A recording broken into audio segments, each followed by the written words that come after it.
we are here with Shutter Magazine. I'm Christine Yodsukar, photographer based in Portland and Los Angeles, and today I'm going to tell you guys how I sell my artwork. In my studio, I have a 4,100 sales average for my portrait sessions, and I'm going to tell you guys how I do that. I do it by selling with emotion. So people buy things that make their lives better. People aren't setting out to find photographers just because they want to be a patron of the arts. That would be cool, but that's not actually why they're calling you. They're calling you because they have something or someone in their lives that is so incredibly important to them that they want to celebrate it. And there are a multitude of ways that they could celebrate this thing or this person in their life, but they have chosen photography. And now that they have chosen photography, it is up to us to give them what they want. What do they want?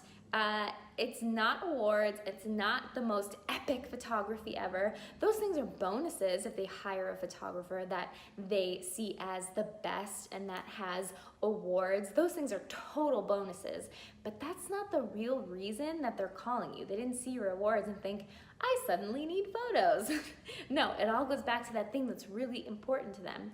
So why are we all spending so much of our time trying to be better, trying to take more epic photos, trying to have more awards than Joe Shmoe down the street, when what we should really be doing is focusing on what our clients actually want and then giving it to them so that they can then reward us in the form of dollars, right? Okay, so I'm gonna take you guys through how I sell with emotion. Step one, find out what is important to them. And how are we gonna find out what's important to them? We have to ask them questions. And it's not just the questions like, hey, how are you doing today? Or what would you like me to photograph for you? We need to ask them questions that get to the root of why they called you. Why is it that they want family photos this year? What has happened in the past year in their lives, in their family? What's different? What's changing? What is something that might never be the same? Maybe they have a kid who's going off to college. We have to ask questions that really help us get down to that, because they're not gonna offer up this information usually right away. So we have to ask these questions. Types of questions that I ask, if I'm talking to a parent who has a child, I'll say, what is something about Paige that makes you really proud of her?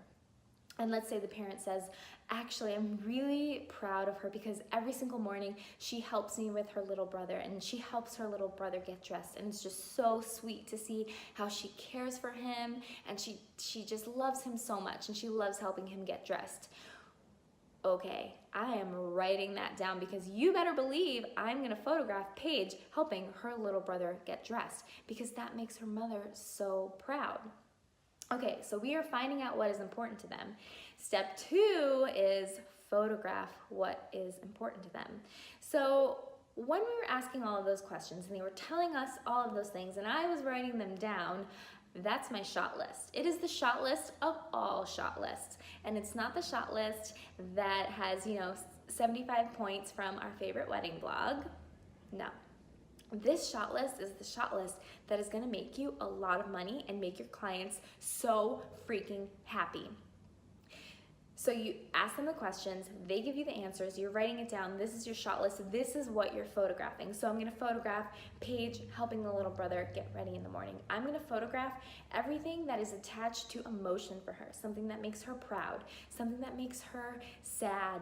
Maybe her daughter, like I said before, is graduating and going to college and she's leaving, and I'm gonna cry when my son goes away to college. It's real feelings. So we need to find out what those things are and photograph them. Things that are attached to emotion. So we're not necessarily just going out and photographing the epic sunset. If that's a part of their story, then yes, we're gonna do that. But arbitrarily, no, probably not. Step three, get them invested early. How are we gonna get them invested early? We are gonna ask them, where would they love to display their artwork? Now, a lot of photographers that I work with one-on-one, they ask me, but don't I need to like preface the artwork and give them pricing before I ask them where I want them to hang it? The answer is no, because artwork is normal, right? Everybody gets artwork, right? Or at least that's what we want everyone to think. So if artwork is normal, then there's no need to preface anything. It's as normal as getting tires on your new car. They're not gonna ask you, do you want tires on your new car? They're gonna ask you, what type of tires would you like on your new car, right? So we're just gonna ask them, where would you like to hang your artwork in your home? That way we get them thinking about walls, and I'll ask them for walls that are empty, so that way I can suggest really big wall art collections like these ones that you see behind me. So I don't want to ask them, where do you have 12 inches to fit an 8 by 10? No, I want to know where they have a full open wall so that I can suggest those big collections, and then I get them attached to having their photos, that photo of Paige helping her little brother get dressed in the morning on the giant wall above their couch that has been empty since the day they moved into their house, and they've been dying to put something there. Now they know exactly what they're gonna put there, and this is all before the session has even been photographed. So before the session even happens, they know that they want this gorgeous collection in their living room. That is how you sell with emotion, and that is how you sell before the session happens. Now, if you guys hop on over to Shutter Magazine and read the full article, the rest of the steps are there, and you can buy the magazine in Barnes & Nobles. You guys know that. Go check it out. I hope this helps you guys sell with emotion. I am always here if you have any questions. I really want to help you guys get your artwork sales going. If you're already selling artwork, I want you to have bigger sales because you deserve to make money in your business. Otherwise, why are you a business, right? So go out there, kick some butt, change your clients' lives, and be profitable.